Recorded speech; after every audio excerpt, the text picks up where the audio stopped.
Here, one of the things we're doing is we're looking at the stuff we talked about in the first semester, that planning, that designing, that layout, those wireframes, how they can come into play when you start actually doing code. Um, when you start doing code, especially stuff like tables and divs, like what we talked about in class, you are actually going to begin thinking about the layout in advance. You're going to think about where those breakups of the design are. In this case, we're talking about tables or divs. We're not going to be talking about divs, but I did at least mention it. There's a different thought process in thinking about them that is similar in some cases, but has some specific differences. When we start talking about divs, maybe sometime later, we'll look at those differences. But here we're talking about tables. And with this layout, and so we're going to look at a few different layouts. With this layout, we've got our table on the outside. That table could have some divisions inside of it, that first one. Or it might be a single table. I could probably build this in a single table. One table where I'd have a table row here. I'd probably have a table row in each one of these sections of text. I'd probably do another table row here. Now the button itself would be its own table. That's probably how I would go about building it. Yet another table row here, or maybe this entire section of text would be its own table row. Now, technically, I could do this as a single table row and then format the text in 3 different lines. But that's one type of layout. When we start doing stuff like this, now we start looking at nested tables, more than likely with an outer table. I could do that first outer table having an image section, but I would definitely break it up into 2 different tables here. So I'd have another inner table with sections here and here for the button.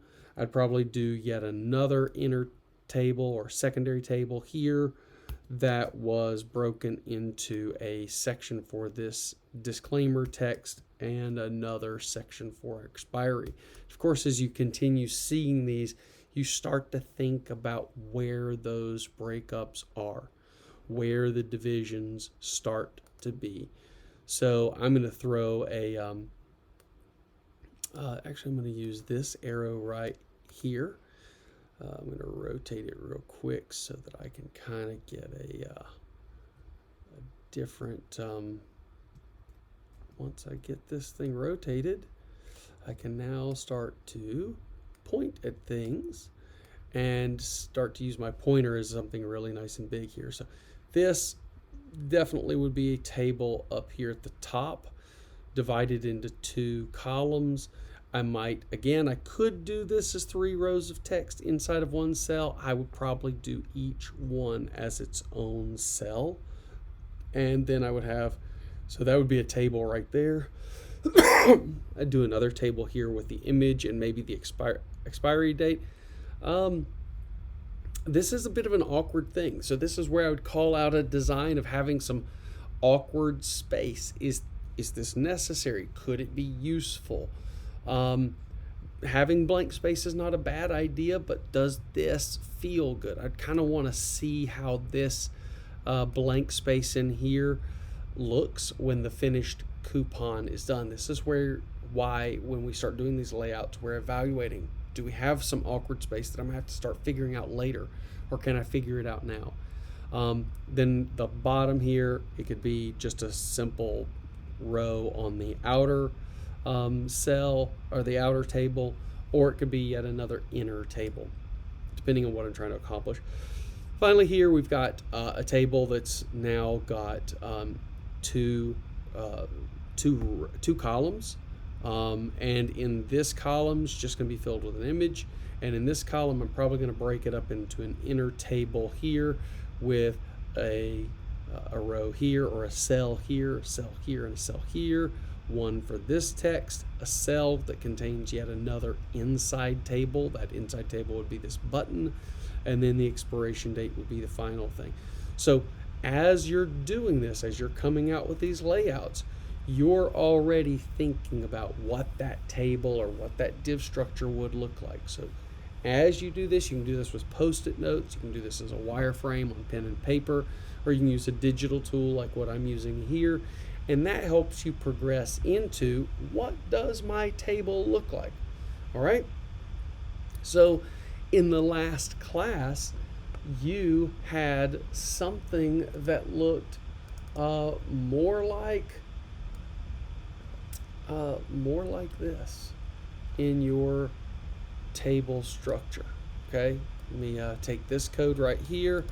I'm going to paste it in here, and you're going to have this simple table structure. It's kind of where we started, and we're trying to progress into something with an image. And you guys took that and you built your coupons. You built your Starbucks coupons, some fairly basic and slightly more advanced. What I'm trying to do is to get us to start moving towards different varieties. Here's one of those varieties.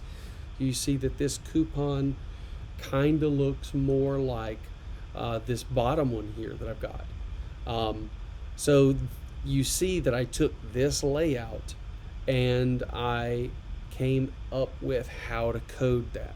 And so now you're seeing the preview design, my sketch, and now you're seeing the finished product. So as you are building your coupons, possibly a moment, take that moment and sketch out what you want it to look like and think out. Maybe even use like a highlighter or something and say, how would I break this up? Take that image and then say, hey, I would probably break it in half here, and this half I'd probably break it into sections, and where would those section breakups be? And then is there yet a second table or a third table nested inside? So I've got a row here, and then this button in this case is yet another table. So start thinking through that, revisit the next video, and we'll see what's going after that.